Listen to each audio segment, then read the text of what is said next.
이 시간도 우리 식당에서 또 열심히 음식 봉사를 하시는 삼속 식구들, 그리고 안나 예배실에서 예배하는 우리 교우님들, 그리고 열린 예배실에서 예배하는 우리 권속들 모두 이 한 시간 살아계셔서 역사하시는 주님의 은총이 충만히 받으시기를 주님의 이름으로 축복합니다.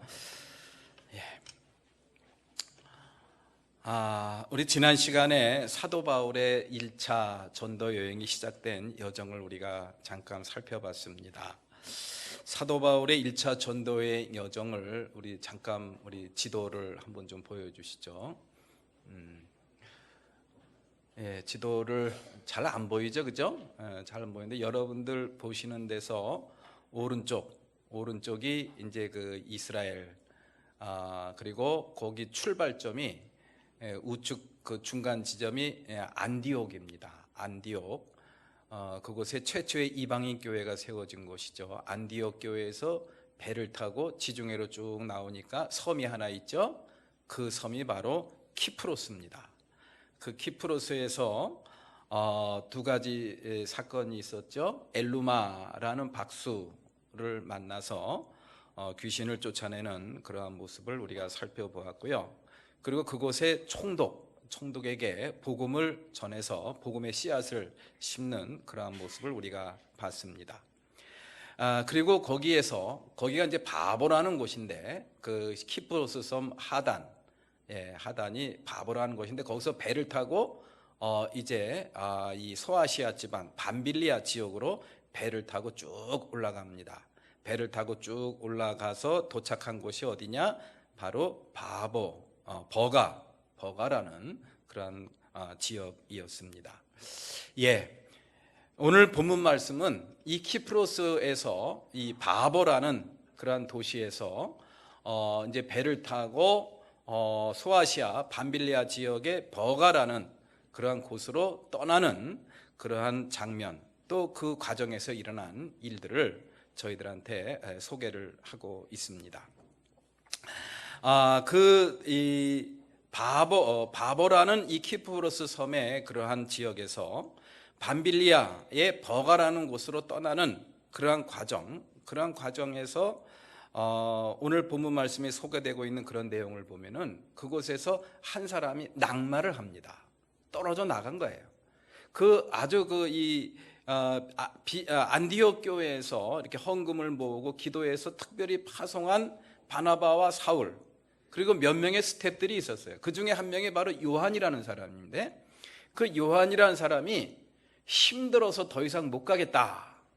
이건 제가 그냥 지어낸 얘기입니다. 왜 도중에 낙마했는지는 모르겠어요. 하여튼 도중에 예루살렘으로 돌아갔다 그랬습니다. 돌아가는 그런 일이 있었어요.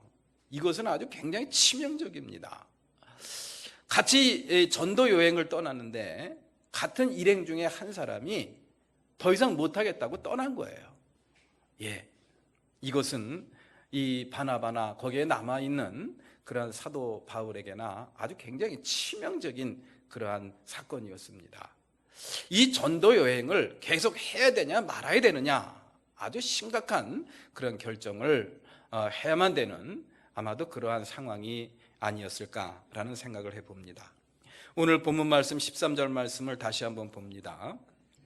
바울과 그 일행은 바보에서 배를 타고 밤빌리아에 있는 버가로 건너갔다. 그런데 요한은 그들과 헤어져서 예루살렘으로 돌아갔다. 요한이 중도에 포기하고 예루살렘으로 되돌아간 구체적인 이유는 성경 말씀에 기록이 되어 있지 않습니다. 그런데 나중에 이 바나바와 바울이 서로 논쟁을 벌이면서 헤어지게 되는 그런 과정 중에서 나타난 그런 뉘앙스가 있습니다. 그런 느낌이 있어요. 그것이 바로 뭐냐? 이 육신적인 어려움, 그리고 죽음에 대한 위협과 두려움, 아마도 이것을 이기지 못해서 이 요한이 그만둔 것이 아닌가라는 그런 생각이 들어요. 이를테면은 굉장히 병이 나가지고, 큰 병이 나가지고 도대체 같이 할 수 없는 그런 상황이라고 한다면은 아마도 사도 바울이 그렇게 이 요한을 갖다가 불신하지는 않았을 겁니다. 다른 이유 때문에, 다시 말해서 죽음에 대한 위협, 두려움, 그리고 복음에 대한 열정, 이런 것들이 좀 모자랐던 것이 아닌가라는 그런 생각을 우리가 할 수가 있어요. 어쨌든 우리가 구체적인 이유는 알 수 없습니다만은 육체적인 그런 고생, 그리고 앞날에 대한 두려움, 죽음에 대한 두려움 때문에 그만두고 떠난 것이 아닌가라는 그런 생각을 해보게 됩니다. 이러한 요한의 모습을 보면서 저는 그런 생각을 해봅니다. 내가 만약에 요한이었다고 한다면은 나는 어떻게 처신했을까라는 그런 생각을 하면서, 아마도 우리 가운데 그 어떤 누구도 요한이 전도 여행을 포기하고 되돌아간 것에 대해서 우리가 손가락질을 할 수는 없을 것이다 라는 그런 생각을 해보게 됩니다. 요즘에 이런 것들을 본받아서 무슨 단기 선교니 거지 전도니 뭐 이런 것들을 많이 합니다만은, 그런 단기 선교나 거지 전도 이거하고는 차원이 다릅니다. 아무도 가보지 않은 길을 가는 거예요. 그리고 무슨 준비된 그런 여정, 일정표가 없습니다. 오늘 어디 가서 잠을 자야 될지, 오늘 점심은 어디서 먹어야 될지, 오늘 저녁은 어디서 먹어야 될지 하나도 정해진 게 없어요. 그냥 떠난 겁니다. 그냥 떠나서 어떤 사람이 만나서 밥을 주면 먹는 거예요. 그리고 먹을 것이 없으면 며칠이고 굶는 겁니다. 그리고 잠잘 데가 없으면 그냥 돌베개 메고 아무 데서나 잠을 자야 돼요. 그리고 주변에 있던 강도나 이런 사람들이 나타나가지고 칼을 들이대면 죽을 수도 있습니다. 아무것도 준비가 안 된 거예요.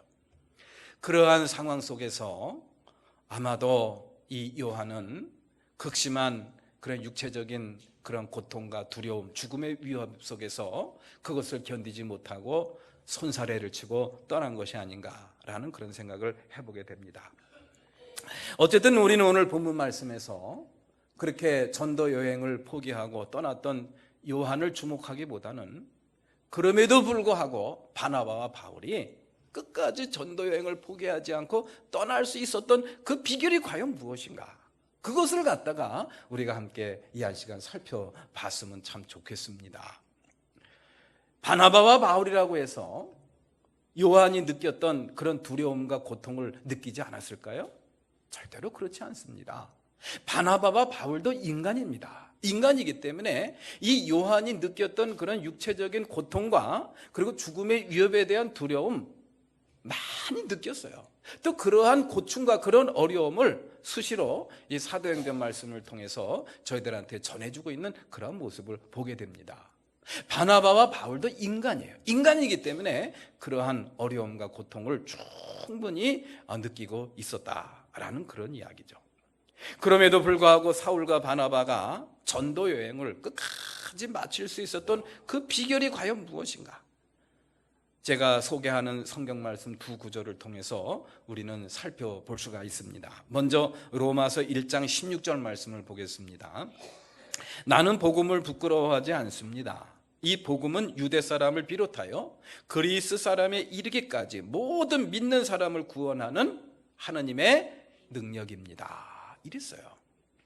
자, 이 복음이라는 것이 과연 무엇이냐?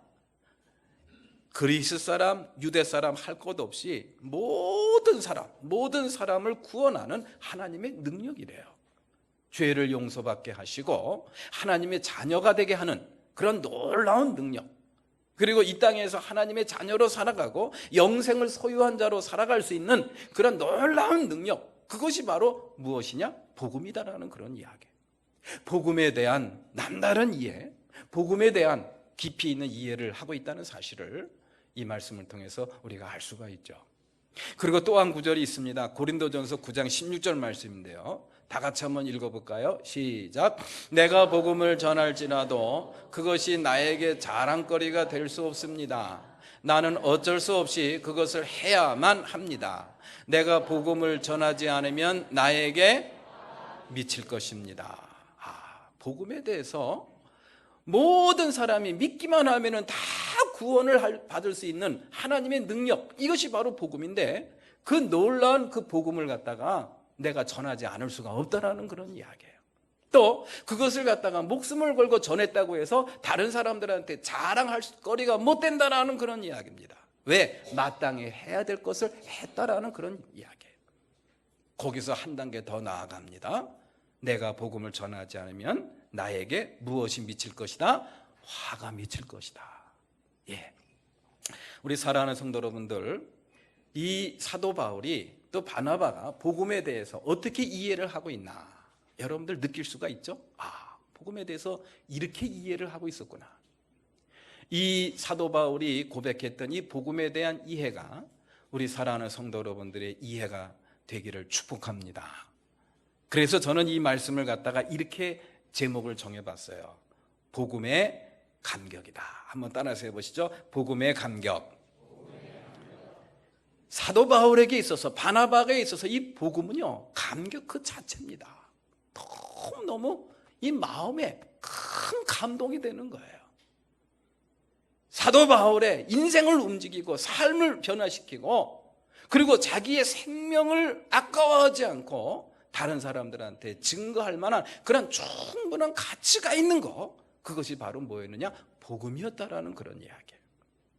결국 이 요한이 떠난 것은, 결국 요한이 이 전도 여행에서 도중에 낙마해서 떠난 것은 이 복음에 대한 이해가 사도 바울처럼 또 바나바처럼 그런 감격이 따라오지 않았기 때문에 그런 것이 아닌가, 이렇게 우리는 이야기를 할 수가 있죠. 사도 바울과 바나바에게 있어서 복음은 그런 감동과 감격 그 자체였습니다. 죽은 사람이 다시 살아나는 하나님의 은총과 능력이었습니다. 그러니 전하지 않으면 오히려 화가 될 것이라는 그런 이야기예요. 여러분들, 저와 여러분들이 아주 신비한 약을 하나씩 갖고 있습니다. 몸에 지니고 있어요. 그런데 그것을 어떤 죽어가는 사람이 있는데 그 죽어가는 사람에게 그것을 먹이면 그 사람이 살아납니다.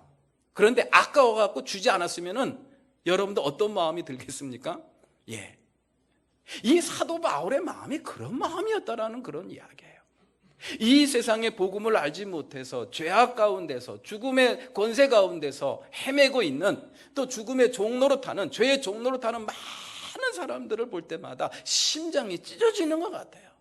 저런 사람들한테 이런 약을 먹이면 저런 사람들이 다시 살아날 텐데, 하나님의 자녀로서 능력 있는 기쁨과 행복의 삶을 살아갈 수 있는데 라는 그런 안타까운 심령, 이것을 갖다가 우리는 구령의 열정, 영혼 구원에 대한 열정이라고 이렇게 보통 이야기를 합니다. 구령의 열정으로 불타오르는 그러한 사람이 바로 사도 바울이었고 바나바였구나 라는 생각을 우리는 다시 한번 할 수가 있습니다. 사도 바울과 바나바에게 들었던 복음은 오늘 본문 말씀 17절부터 41절 말씀에 기록이 되어 있어요. 이제 버가에 가서 사람들을 앉혀놓고 거기서 복음을 전하는 그 내용입니다. 그 복음의 핵심, 그 복음의 이 본질은 바로 39절 말씀에 기록이 되어 있습니다. 믿는 사람은 누구나 다 예수 안에서 의롭게 된다. 믿는 사람은 누구나 다 구원받는다라는 그런 이야기예요. 믿는 사람은 누구나 다 죄 용서함을 받고 하나님의 자녀가 된다라는 그런 이야기예요. 더 이상 죄의 권세 아래 놓이지 않고 더 이상 죄의 심판에서 해방되어서 이제 새로운 삶을 살아갈 수가 있다라는 사실을 이 바울은 깨닫고 있었습니다. 그래서 그 복음을 전하지 않으면 견딜 수 없는 심령을 갖게 되었고, 오히려 그 복음을 전하지 않으면 내가 벌을 받게 될 것이라는 그런 생각까지 하게 되었다라는 그런 이야기입니다. 우리 사랑하는 성도 여러분들, 그 당시에 사도 바울과 바나바가 전했던 그 복음, 그리고 저와 여러분들이 들었던 복음, 또 듣고 있는 복음은 다를까요? 같을까요? 같습니다. 내용상, 본질상 똑같아요. 누구든지 믿으면 다 죄 용서함을 받고 하나님의 자녀가 된다. 구원을 받는다. 이것은 2000년 전에 사도 바울과 바나바가 전했던 복음이었고, 오늘 저와 여러분들이 들었고 또 듣고 있는 복음, 그 내용과 똑같습니다. 다를 게 하나도 없어요. 단지 시간이 다르고 그것을 들었던 그런 장소가 다를 뿐이죠. 그런데요, 우리가 한번 우리들 자신에게 한번 물어봤으면 좋겠어요. 정말 이 사도 바울이 고백했던 그런 고백처럼 우리들에게도 그러한 복음의 감격이 꿈틀거리고 살아 움직이고 있는가? 정말 이 복음을 내가 전하지 않으면은 내가 정말 하늘의 천벌을 받을 것 같은 그런 마음, 그런 심정으로 우리 이웃들에게 다가서고 이웃들에게 복음을 전한 적이 있는가? 한번 살펴보자는 그런 이야기죠. 설교를 준비하다 보니까 교회에는 세 종류의 사람이 있다는 그런 이야기가 나오더라고요. 이 말씀을 할까 말까, 또 이것을 갖고 또 사람들을 갖다가 또 뭐 이렇게 심판하고 또 판단한다는 그런 느낌이 들까봐 조금 두렵습니다만은 그냥 한번 우리 스스로를 한번 이렇게 생각을 해보자고요. 복음을 들어도 듣지 못하는 사람이 있대요. 복음을 들어도 듣지 못하는 사람이 있대요. 그리고 복음을 듣고 은혜 받고 또 속죄함의 고백은 하지만은 말을 못하는 사람이 있대요.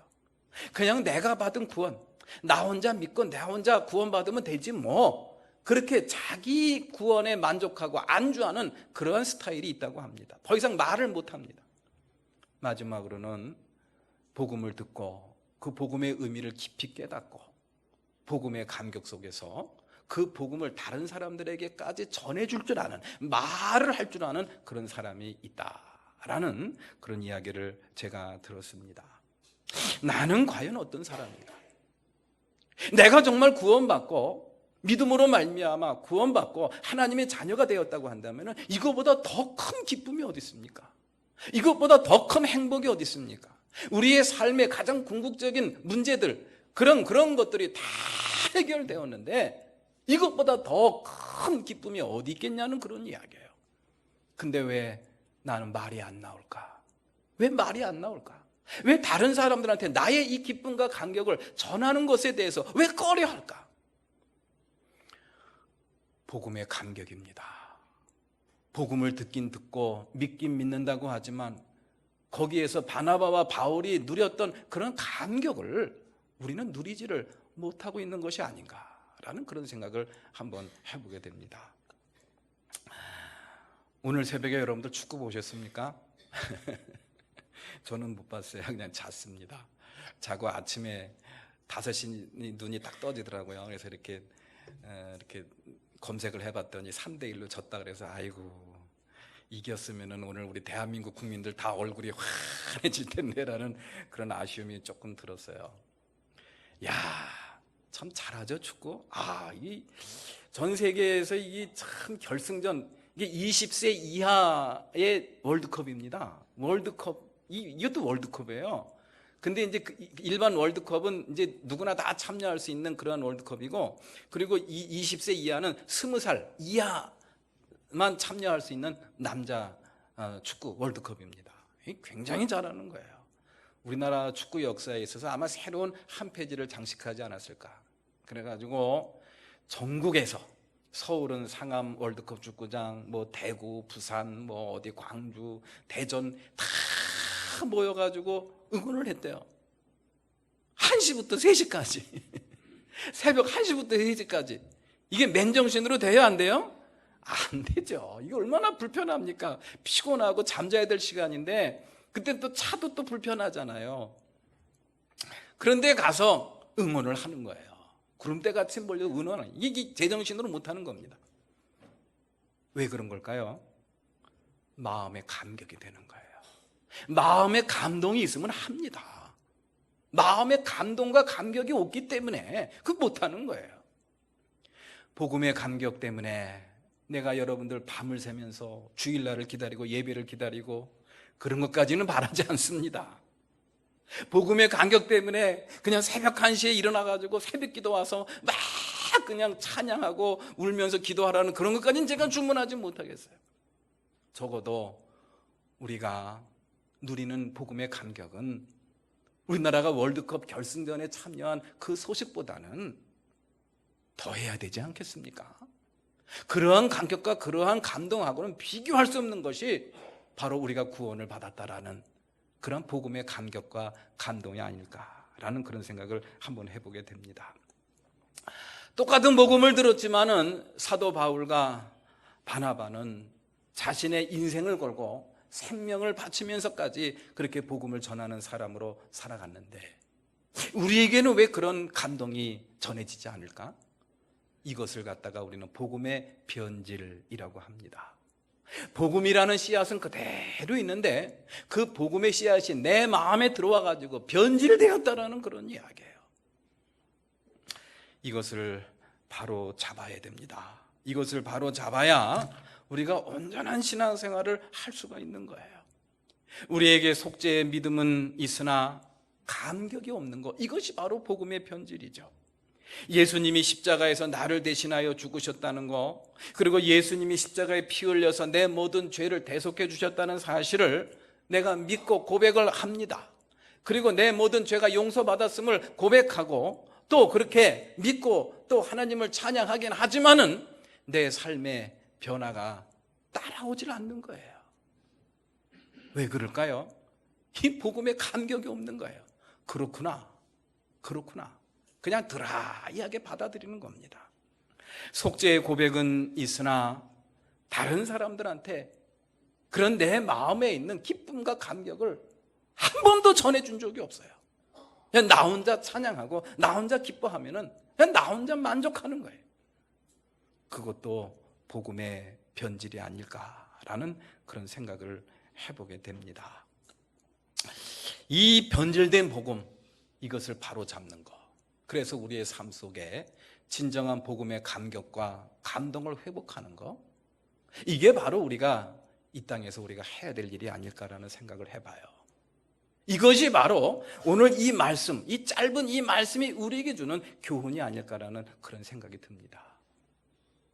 변질된 복음, 그것을 바로 회복해서 바나바와 바울이 누렸던 그 복음의 감격을 회복하고 되찾는 것, 그래서 넉넉하고 여유 있는 그런 믿음의 삶을 살아가는 것, 그것이 바로 오늘 본문 말씀이 주는 소중한 교훈이 아닐까라는 그런 생각을 해보게 됩니다.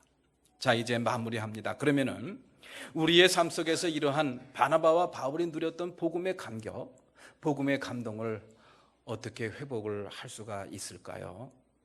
기왕의 믿음 생활하는 거 이렇게 좀 넉넉하게 기쁨이 넘치고 감사가 넘치고 죽음을 두려워하지 않을 만한 그런 담대함을 지닐 수 있는 그런 복음의 감격, 그런 거 우리가 좀 누려야 되는 거 아닙니까?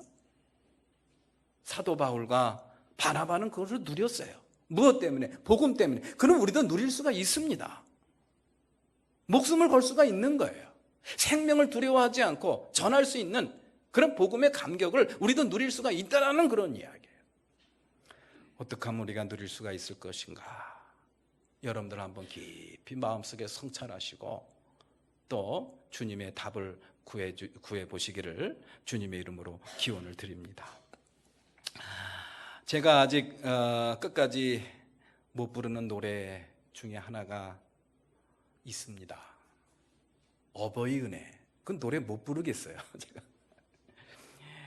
철없을 때는 그냥 목 놓아서 그냥 나실제 괴로움 다 잊으시고 이러면서 열심히 불렀는데 이제 철이 들고 나서는 이걸 부를 수가 없어요. 그래서 제가 이제 목회할 때 그 어버이 주일 때 다 일어나서 우리 어버이 은혜 노래합시다. 그러면은 아이고 눈물이 나가지고 이걸 다 못 부르는 거예요. 다음부터 하지 말아야 되겠다. 이게 이제 생각을 막 다른 데로 하면서 그냥 입술로만 그냥 이렇게 부르려니까 또 그것도 안 돼요. 또 거기에 가사에 몰입하면은 이게 그냥 가슴이 미어져 가지고 부를 수가 없어요. 어렸을 때는 꼬마 시절 때는 그것을 그냥 목 놓아 크게 불렀는데 이게 철이 들고 나서는 왜 그걸 못 부를까라는 그런 생각을 한번 해보게 됩니다. 느꼈거든요. 그것은 마음 깊이 느낍니다. 결혼을 해서 자식을 낳고 자식을 키워보다 보니까 이 부모님의 은혜가 어떤 것이구나, 부모님의 은혜의 깊이와 넓이, 크기가 어떤 것이구나, 이게 막 그냥 마음에 와 닿는 거예요. 그러면 이제 이걸 못 부릅니다. 우리 사랑하는 성도 여러분들, 주님의 은혜도 마찬가지예요. 이런 부모님의 은혜와 비교할 수 없는, 비교가 될 수 없는 그 크신 은혜. 그래서 바다를 먹물 삼고 하늘을 두루마기 삼아도 다 기록할 수 없는 것이 하나님의 사랑의 깊이와 넓이와 크기입니다. 그런데 그 큰 사랑을 우리가 노래하면서 그 큰 사랑을 우리가 받았으면서도 왜 우리는 감격이 없는가? 왜 그런 감동이 오질 않는가? 성령의 은혜를 체험한 다음부터 제가 또 못 부르는 찬송이 있어요. 나 같은 죄인 살리신. 이것도 못 부르겠어요. 이거를 이제 대중 앞에서 부를 때는 딴 생각을 합니다. 그리고 입술만 껌뻑거려요. 그래야 겨우 부르지, 이 가사에 몰입하면은 끝까지 못 부르겠어요. 나 같은 죄인 살리신. 어떻게 나 같은 사람에게 이런 사랑을 베풀어 주셨을까? 어떻게 나 같은 사람을 하나님의 자녀로 삼아 주셨을까? 어떻게 나 같은 사람을 목사로 세워 주셨을까? 견딜 수가 없어요. 우리 사랑하는 성도 여러분들, 하나님의 그 사랑의 크기와 넓이, 그 깊이, 그 은혜를 마주해야 됩니다. 사람들하고 비교하지 마세요. 나는 적어도 저 사람처럼은 난 살지 않아. 이렇게 사람하고 비교하게 되면은 진정한 복음의 감격과 은혜를 우리가 누릴 수가 없습니다. 하나님과 직접 마주하십시오. 하나님의 그런 말씀과 직접 마주하십시오. 피 흘리신 예수 그리스도 십자가를 직접 마주하시는 우리 사랑하는 성도 여러분들이 되시기를 바랍니다. 그리고 묵상하십시오. 그리고 그것이 내 마음속에 감동과 감격으로 와 닿지 않으면 그 감동과 감격을 달라고 기도하십시오. 주실 때까지 여러분들 붙들고 기도하십시오. 그래야 여러분들 믿음 생활 잘 할 수 있어요. 복음의 감격과 감동 없이 어떻게 믿음 생활을 합니까? 조금 있다가 부를 찬양이 주님 내가 여기 있사오니, 이사야 예언자의 고백이죠. 주님, 내가 주님을 위해서라면은 무엇이든지 다 감당하겠습니다. 오늘날 우리는 신앙생활을 하면서 매너리즘에 빠진 분들이 참 많더라고요. 그냥 왔다 갔다만 하는 거예요. 진정한 복음의 감격과 감동 없이 왔다 갔다만 합니다. 그 크신 사랑 말로 다 못한다고 찬양을 하면서도 그 사랑이 내 마음에 와 닿질 않습니다. 왜 그럴까? 이거 빨리 회복해야 됩니다. 그래야 신앙생활 잘 할 수가 있어요. 왜 신앙생활이 어렵습니까? 신앙생활 하는 것이, 또 봉사하는 일이, 믿음의 헌신을 하는 일이 어려운 것은 일이 어려운 게 아니에요. 나도 모르는 사이에 십자가의 은혜를 잊어버린 겁니다. 십자가의 감동과 감격을 잃어버리니까 모든 게 다 힘드는 거예요. 사람과의 관계에서도 힘들고, 와서 좀 이렇게 좀 거들어주고 일하는 것도 귀찮은 겁니다. 피곤한 겁니다. 일이 힘든 게 아니에요. 저는 그렇게 생각합니다. 우리들도 나도 모르는 사이에 그 십자가의 감동, 복음의 감격을 잃어버린 겁니다. 우리 사랑하는 성도 여러분들, 그거 회복하시기를 주님의 이름으로 축복합니다. 그래야 우리가 믿음 생활 잘 할 수가 있어요. 제가 잘 아는 우리 선배 목사님이 제 고향에서 목회를 해요. 제가 일동에서 학교를 나왔는데 그 일동 감리교회를 담임하는 선배를 얼마 전에 만났어요. 그 선배님이 웃음의 소리로 농담 삼아서 그런 얘기 하더라고요. 우리 교회는 일동교회인데 우리 교회는 1등 교인이라고 스스로 다 자부하고 있다. 그러면서 자랑을 하는데, 우리 교인들이 제일 좋아하는 사람이 누군지 아세요? 누굴 제일 좋아하세요? 성경 인물 가운데 삭개오를 제일 좋아합니다. 왜요? 우리 교인들은 어디 가서나 내가 삭개오 이런 걸 제일 잘하는데, 안 웃으시는 분들은 정말 죄송합니다. 그리고 또 성경 가운데 제일 좋아하는 그런 성경의 어떤 성경이냐면 학계를 좋아한대. 학계. 눈치를 딱 채셨네요. 내가 할게 무조건. 안 웃으신 분들한테도 죄송하게 생각합니다. 그래, 그게 1등 교인이고 명품 신앙이구나. 제가 할게요. 제가 살게요. 그런 넉넉한 신앙, 그런 여유 있는 신앙생활을 하려면요, 내 힘과 노력과 의지로 안 될 것 같아요. 복음의 감격이, 복음의 감동이 살아 있어야 됩니다. 우리 매원교회 다니는 우리 모든 성도 여러분들, 복음의 감동과 감격으로 여유 있고 기쁘고 날마다 행복한 그런 복된 신앙의 삶을 잘 살아가시기를 축복합니다. 찬송하시겠습니다.